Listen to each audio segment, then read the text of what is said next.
My name's Avye. I'm 15 years old and I'm the founder of Girls into Coding, and our mission is to try and engage as many girls as possible to get involved with technology and coding-based activities. So I first got into tech when I was around 7 years old. What inspired me to set up Girls into Coding was that through running workshops myself, for both boys and girls, I noticed that the majority of people attending were boys, and on some occasions it was only boys. Statistics show that women make up only 35% of people studying STEM subjects. I'm here to meet Avye, who wants to change that. Avye! Hi! Hey, that's incredible. Thank you. Do you want to show me around? Yeah, let's start with this table over here. Tell me a little bit more about some of the other things that the girls might be seeing and learning today. So we've got some 3D printing, robotics, all different kind of areas of technology, and hopefully the girls will be able to pick up designing, making, coding, all hands-on skills. What kind of impact has Girls into Coding had? I've seen their confidence increase, and what's also really great to see is the girls coming back again, which is kind of builds up a sense of community. It feels great to see that I'm not the only girl into coding and that there's a bunch of other people around who enjoy coding like me. It is the future, and I think it's really important that girls get involved in this from a young age to be able to become the tech leaders of the future.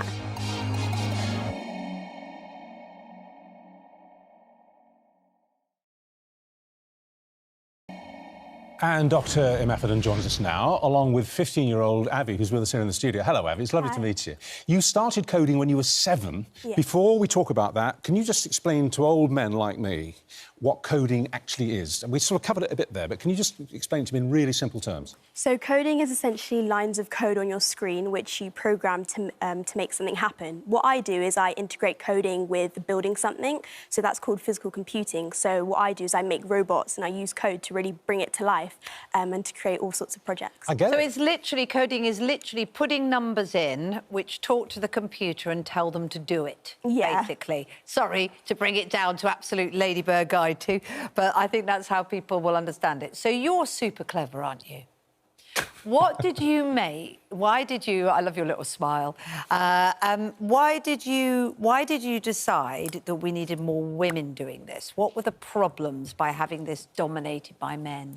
Well, through going to different workshops, physically attending them myself, I noticed that the majority of people attending were boys, and on some occasions it was only boys who were actually coming. And as a girl, I wanted there to be others like me who kind of had that interest and who were actually at those different workshops. So I wanted to set up Girls into Coding to encourage other girls like me to get into this kind of space and show that it's OK to be a girl and to be interested. Why do you think that was the case? I mean, you're changing it, it's brilliant that you're making change, you know, you're affecting things. Fantastic. You're not just talking the talk, you're walking the walk. But why do you think it was as bad as that? Why weren't girls coming forward? I think they see technology and STEM as something perhaps not for them. And I think kind of from the ages of 10 upwards, they start to lose interest in technology. And I feel it's really important to bring their interest back and to really show them that it's a great thing to get into. And how did you get into it at 7? You were 7 years old when you got into it. How did that happen? So my mum always brought me to kind of different events, technology-based events, and I would also participate in hands-on workshops. So all these different events I was going to, my interest gradually built up and built up. And it has a big, doesn't it, Dr. Anne-Marie? So it has a big impact, doesn't it? There you are. Hello. Hey. Hello. Sorry, we can't see you. There you are.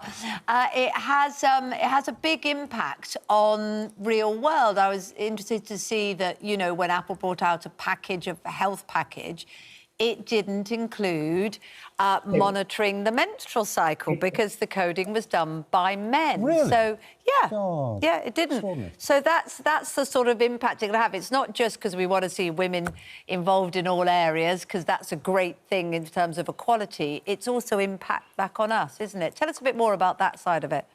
Exactly, it definitely is. And I think it's one of those ones where it's the small, it's in the perspectives, it's in the ways that they prioritise. You know, it's interesting that Apple, you know, didn't have that as a priority. You know, if there are a couple more women in the room, they might have realised that periods maybe were a thing, and that is a part of a lot of people's health journeys. And so it has this impact because we're not part of that decision-making process.